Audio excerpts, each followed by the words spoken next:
Well, welcome to another week 8 video, guys. Now, this week's video will cover the trading week running from Monday the 7th to Friday the 11th of June 2021. Now, our focus this week will turn to the euro as well as the upcoming ECB meeting this week, where all of the focus really will be on the bank's language and whether their communication can avoid an unwanted hawkish reaction or surprise from the markets and risking undoing some of their recent hard work that their dovish members have been doing to try and keep a lid on any tapering expectations. Now, as you guys know, really from the start of the year, we had a lot of pressure coming into the euro due to the earlier struggles we had with the vaccination rollout in the European Union, and of course the subsequent pressure that had on the overall economic recovery, with a lot of economies being forced to shut down again. Now, however, recently things have been taking a turn for the better on a couple of different fronts. If we take a look at some of the recent data in terms of the vaccination rollout, after a lot of earlier struggles, many of those challenges, many of them self-inflicted, have gone away because the vaccination program has been doing finally much better, currently on track to reach their goal to be able to vaccinate the entire adult population by July, and have gained ground on the outperformers like that of the US as well as the UK. Now, that has also meant that some parts of Europe has been able to start relaxing, of course, those very tough COVID restrictions, and alongside better management of the virus compared, of course, to 2020, it's also meant that the hit to the economy, despite those lockdowns, has been far less severe than previously expected. And if we take a look at something like the recent activity data, we've seen the market PMIs continuing to push higher, with manufacturing, that we can see on the screen here, printing a new record high this week. And as the economy is set to open or reopen faster, the overall support in the manufacturing sector is also expected to move over to the services sector. Remember that services is a much larger part of the economy, and that same momentum that we've seen in manufacturing is expected to spill over into services and of course provide some further additional support for the economy to the upside. Now, just like that we've seen in the US, EU companies have been able to take advantage of the better cost pressures, the demand cost pressures we've seen by pushing through higher prices to their customers. And we've seen the same type of inflation pressures, just to a lower extent, a lower rate, a lower pace compared to the US. But we've seen those similar type of pressures being built up in the EU as well. Now, this is very positive for the EU because they've been struggling with low inflation for so many years. And if we just take a look at those recent HICP that came out earlier this week, printing at 2%. Now, a lot of this, yes, it's base effects going back to 2020, the low base effects we had for 2020. So a lot of that is energy, but still inflation is rising. There is some price pressures being built, just like we're seeing in the US side, and that is a positive for the EU overall. Now, despite the better than expected economic performance, we've also seen financing conditions ease up slightly in the last couple of weeks after a slew of dovish ECB members came out recently talking back against the idea of the bank starting to move closer towards policy normalization and tapering. And this pushback from these various members finally started to see some payoff, because we had euro area rates, the yields,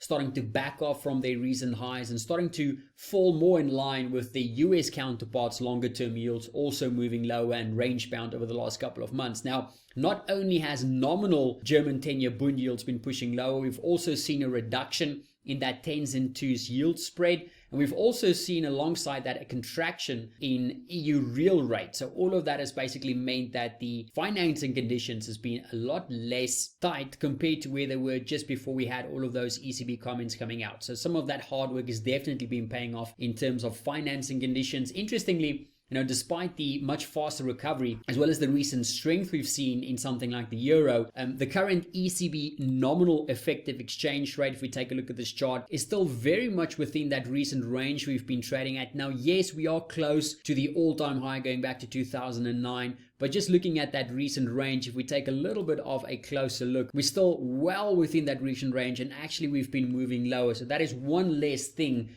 for those dovish members of the ECB to be worried about right now. Now, that brings us to the week ahead, where one of the main events for the week will of course be that ECB June policy meeting. Now, it should be absolutely no surprise to anyone in markets that right now consensus expects no policy changes to be announced, which means the deposit rate is expected to be kept at negative 0.5%. The PEPP envelope is expected to be kept at 1.85 billion euros, and the APP program is expected to be kept at 20 billion euros per month. Now, based on the continued upside surprises we've seen in Eurozone economic data, if we take a look at this chart basically overlays the euro, which we can see in orange the euro dollar, and in purple we can see the city economic surprise index. Now, what we can see from this is that due to all of those positive surprises that we've seen, the markets have continuously been surprised by the better than expected data that we've seen, and consensus broadly expects, due to this,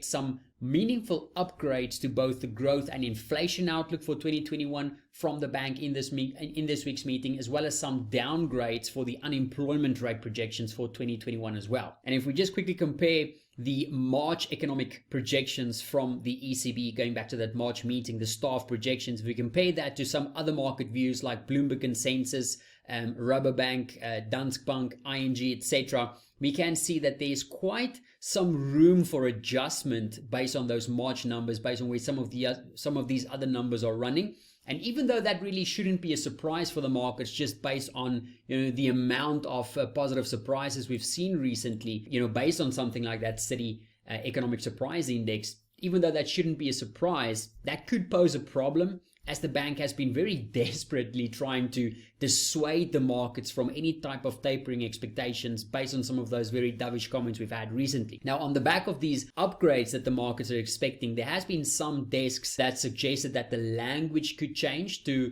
signal that the balance of risks for the economy is now more balanced, as opposed to tilted to the downside in the medium term. Now, that in itself could be enough for the markets to bring forward tapering expectations. Now, if that wasn't enough, the main focus, like we said, will be on the future of the PEPP program, where they have really painted themselves into a corner with that March decision, because what they did is they announced at that March decision that they will be buying bonds at a significantly higher pace due to, of course, the financing conditions that was looking a little bit tighter at that stage. And now that the conditions, as well as the economy, financing conditions, as well as the economy is doing much better, and they can actually afford to reduce those purchases, the markets will arguably see any type of reduction now in that pace as a tapering signal from the bank, even though it might not be.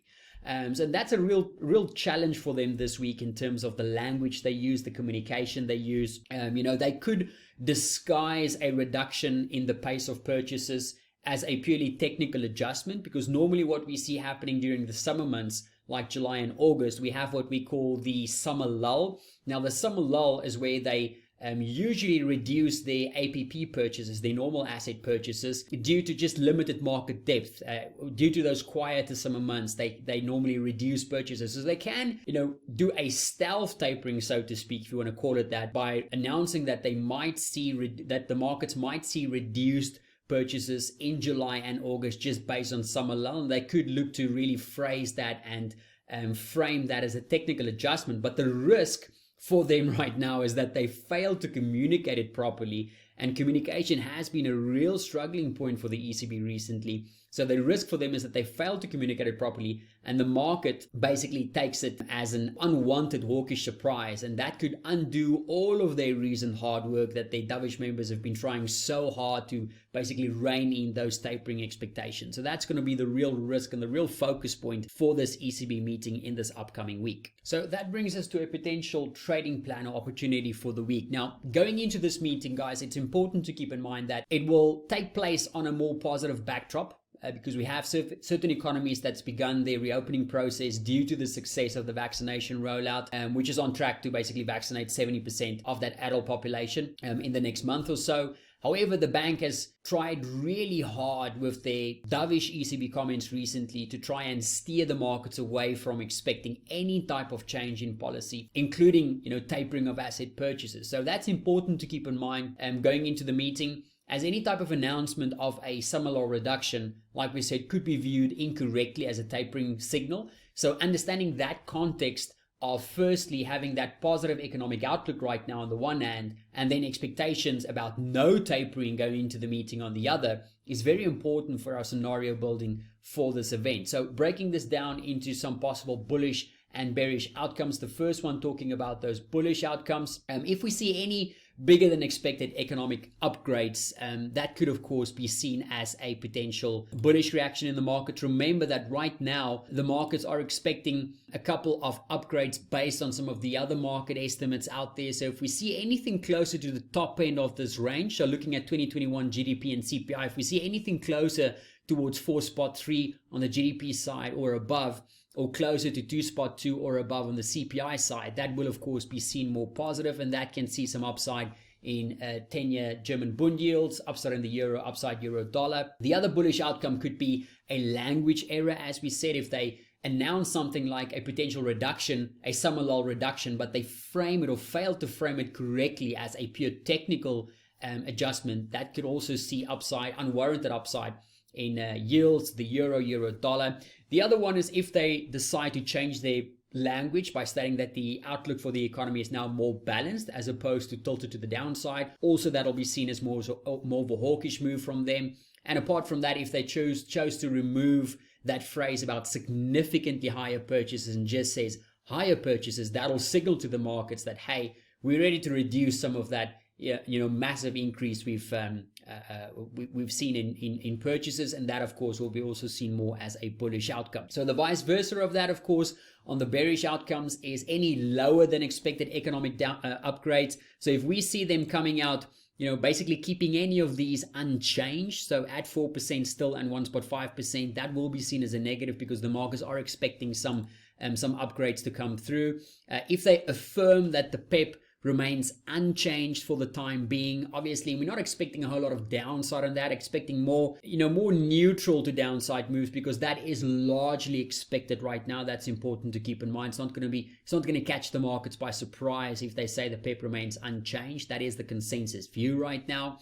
Apart from that, if they affirm that the risks to the outlook is still tilted to the downside despite economic upgrades, again, more of a baseline expectation, so not expecting a whole lot of downside, but tilted slightly more to the downside and neutral on that. And if they affirm that they will keep up with that significantly higher pace of purchases for the time being, again, seen as more as a negative, more as a bearish outcome, but it might see more of a muted reaction because that is the baseline expectations for the markets in the week ahead. Now, do remember that these potential outcomes and the potential market reactions in this report is merely as meant as a guide for what we would expect to happen in the event of these various outcomes.